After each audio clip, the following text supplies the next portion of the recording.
Isabel Eriksson, velkommen hit. Tack.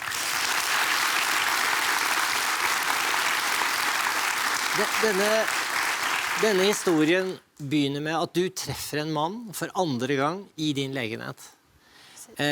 Vad visste du om denne mannen da?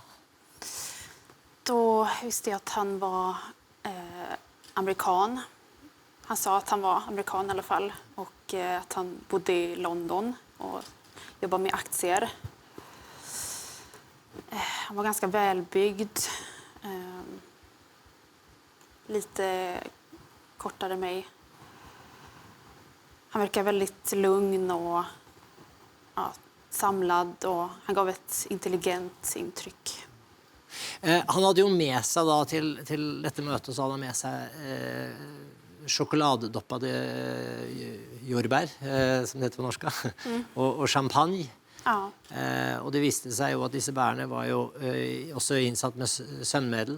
Hva minnes du at hendte der den kvelden? Ja, jag minns att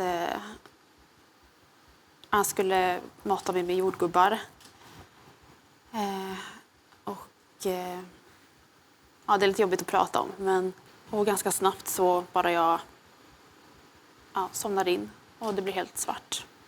Det han jo gjorde da var at han tok deg ut i sin bil Ja, og kjørte deg helt syd i Sverige.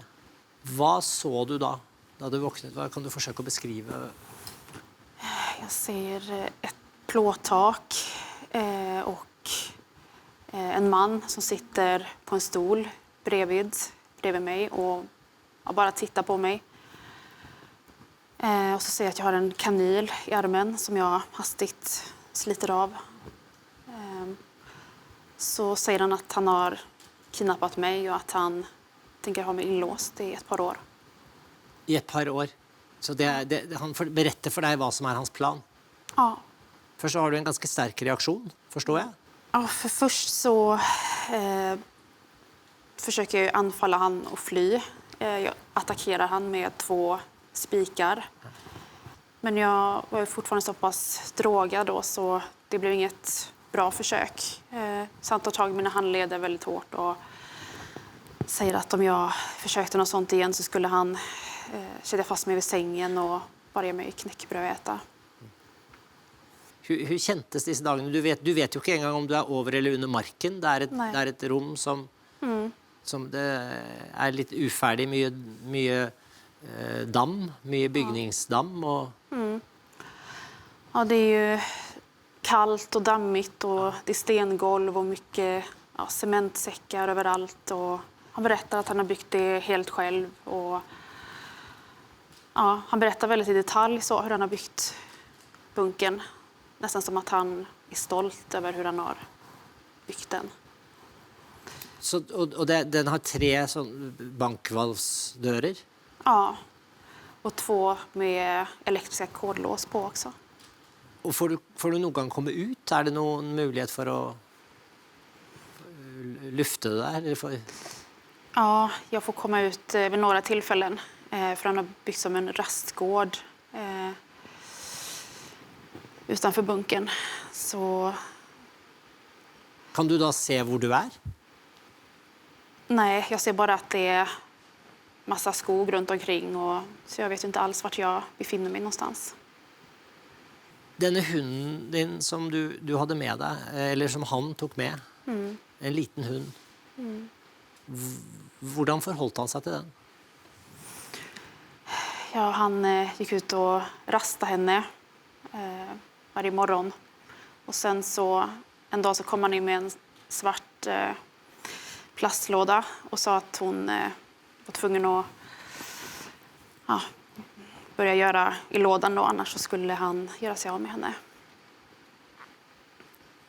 Det blev viktigt för dig? Hunden? Ja, verkligen. Han kommer vid ett tillfälle in med en maske, för han hade köpt någon masker egentligen som han hade planerat att bruka under bortföringen. Ja. Är det för att skrämma dig? Jag fattar inte helt vad det är. Vad vill han då? När han kommer in ena dagen, Extremt så autentisk maske, alltså det ser verkligen ut som en... det ser väldigt äkta ut. Ja. Och så kommer det in en man och jag tror ju först inte att det är han, utan jag förstår inte vem det är som kommer in. Så säger jag det att jag blivit kidnappad och att jag är inlåst. Och jag kanske hoppas att den här personen ska kunna hjälpa mig på något sätt. Ja. Men så är det då den här läkaren som drar av masken, så ser jag att det är ju läkaren då som har tagit på sig masken. Och så sa han att jag såg så förvånad ut. Och, Han tyckte det var roligt eller det var som ett slags... någon slags skämt. Upplevde du han som svängig i humöret? Ja, för han var lugn hela tiden och samtidigt som han var hotfull vid vissa tillfällen. Han kom in med en pistol, jag tror det var måndagen, och ville att jag skulle skjuta han. Att du skulle skjuta han? Ja, så han ger mig pistolen och säger att dörrarna är öppna, att det bara är att skjuta han och gå därifrån. Men jag känner att jag skulle inte kunna skjuta någon. Och jag visste inte ens om dörrarna var öppna, som han sa. Och sen även på fredagen så kommer han in med pistolen ytterligare en gång då och vill säga till mig att han vill att jag ska skjuta han. Men förklarar han varför att han vill du ska skjuta? Är han deprimerad eller vad? Ja, och på fredagen där så säger han att han skulle inte klara av att sitta i fängelse, så att han vill att jag ska skjuta han. Men det visade sig att pistolen var ju inte riktig, utan det var ju ett test för att testa mina intentioner. Så det var ju väldigt tur att jag inte tryckte av pistolen. Vad vill du säga? Alltså du förstod ju att det var römningssäkert.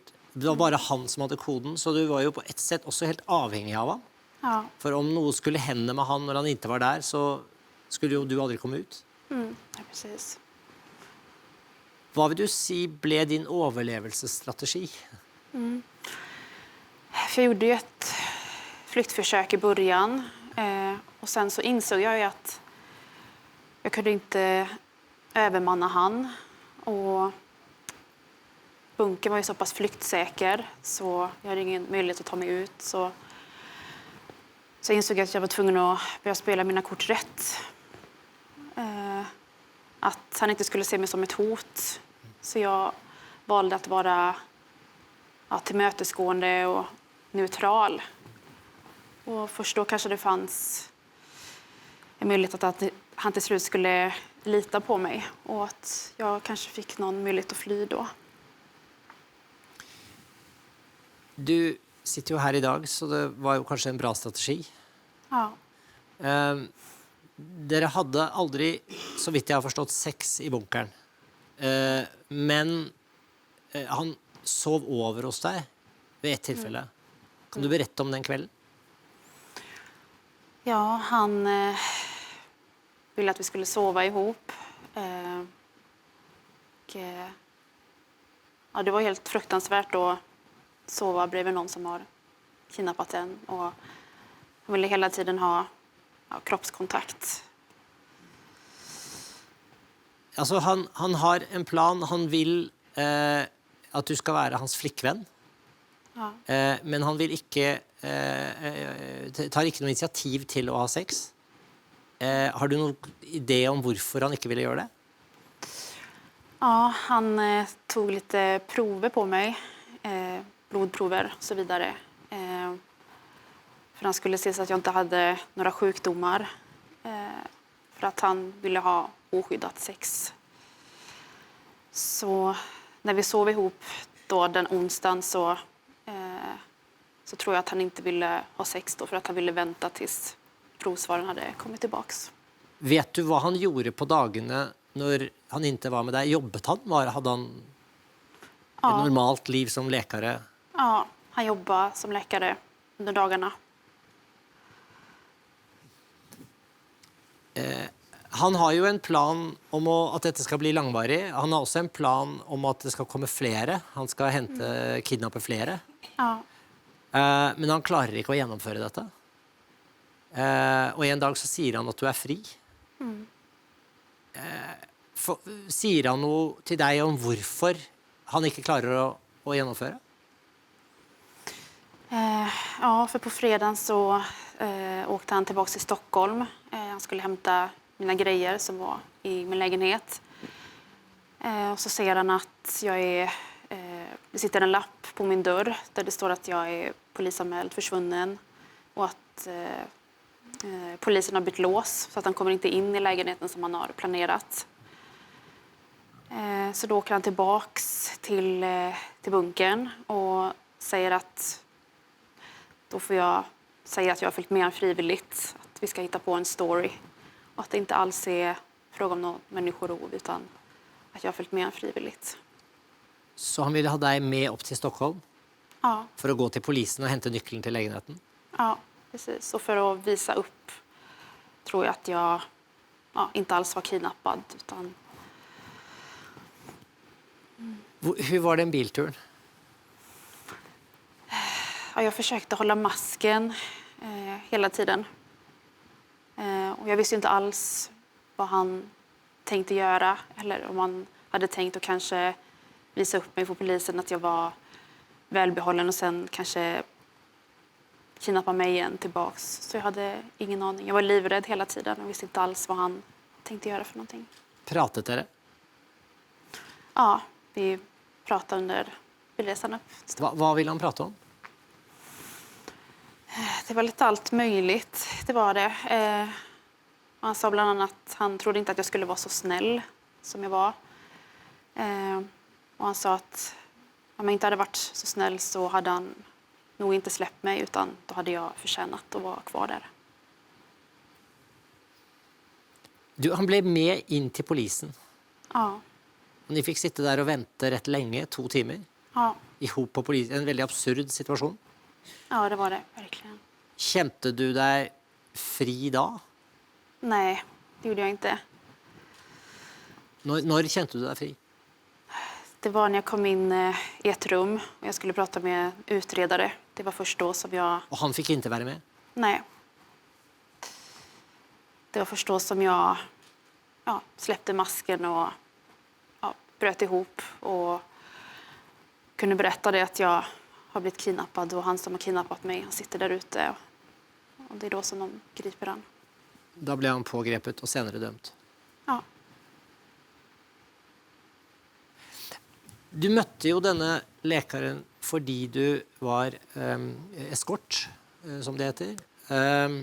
Och han var en kunde. Precis. Idag är du inte det. Nej. Skulle du kunna ta en sån jobb igen? Nej, absolut inte. När jag jobbade som eskort så då var jag tvungen att leva ett dubbelliv. Det var väldigt svårt att ha djupa relationer. Så efter händelsen så har jag fått en helt annan syn på livet och helt andra värderingar. Vad slags hjälp har du fått? Jag går fortfarande i terapi och bearbetar det som har hänt. Har det ändrat dig som person, hvis du tänker på vem du var i alltså innan detta skedde? Ja, det har förändrats mig väldigt mycket. Så först så slutade jag jobba som eskort direkt när jag kom därifrån. Jag insåg vad som var viktigt i livet. Så innan så hade det varit stora, snabba pengar och mycket resor som jag tyckte var bra då. Men jag fick helt andra värderingar efter det. Och jag var ganska orädd och äventyrslysten innan. Men nu så har jag blivit mer rädd och avvaktande som person. Du har blivit en försiktigare person? Ja. Vad tänker du om framtiden idag? Ja, jag har haft planer på att studera, kanske utomlands. Och den här tiden efteråt har ju handlat om att ta en dag i sänder och få livet tillbaka. Så. Lekaren som nå sitter inne, slipper jo ut en dag. Hva tenker du om det? Jag är jätterädd sen när han kommer ut. Det känns jätteotäckt att han snart kan komma ut. Och jag lever ju under skyddad identitet och kommer nog fortsätta att få göra det ganska länge. Isabel, tusen takk for at du var her og berettet din historie. Tack.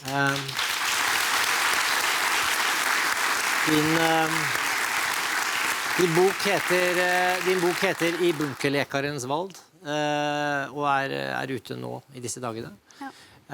Så tusen takk for at du var her.